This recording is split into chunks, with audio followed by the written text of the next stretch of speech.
Football ഇതിഹാസം Lionel Messi എന്നും Palestine കുട്ടികൾക്കൊപ്പമാണെന്ന് ആരാധകർ. വർഷങ്ങൾക്ക് മുമ്പ് മെസ്സിയുടെ ഫേസ്ബുക്ക് പേജിൽ പ്രത്യക്ഷപ്പെട്ട കുറിപ്പ് മെസ്സി ആരോടൊപ്പമാണെന്ന് വ്യക്തമാണെന്നും ആരാധകർ ചൂണ്ടിക്കാട്ടുന്നു. 2014 ഇസ്രായേലിലെ ഗസ ആക്രമണത്തിൽ കൊല്ലപ്പെട്ട കുട്ടികളുടെ വേദന പങ്കുവച്ചായിരുന്നു ആ പോസ്റ്റ്. പരിക്കേറ്റ പലസ്തീൻ ബാലന്റെ ചിത്രം സഹിതമുള്ള പോസ്റ്റിൽ കുട്ടികൾ നഷ്ടപ്പെട്ടതിൽ താൻ അഗാധമായി ദുഃഖിക്കുന്നുവെന്ന് Messi സങ്കടപ്പെട്ടിരുന്നു.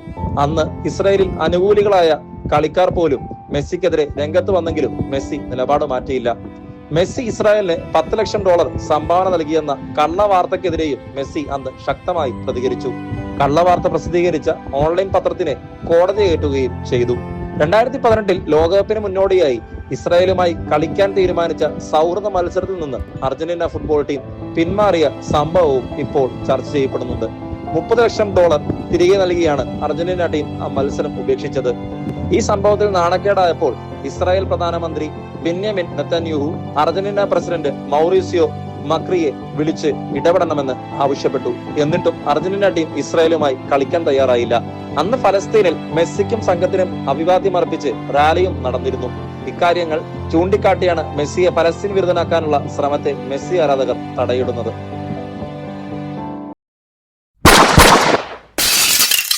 Don't forget to subscribe.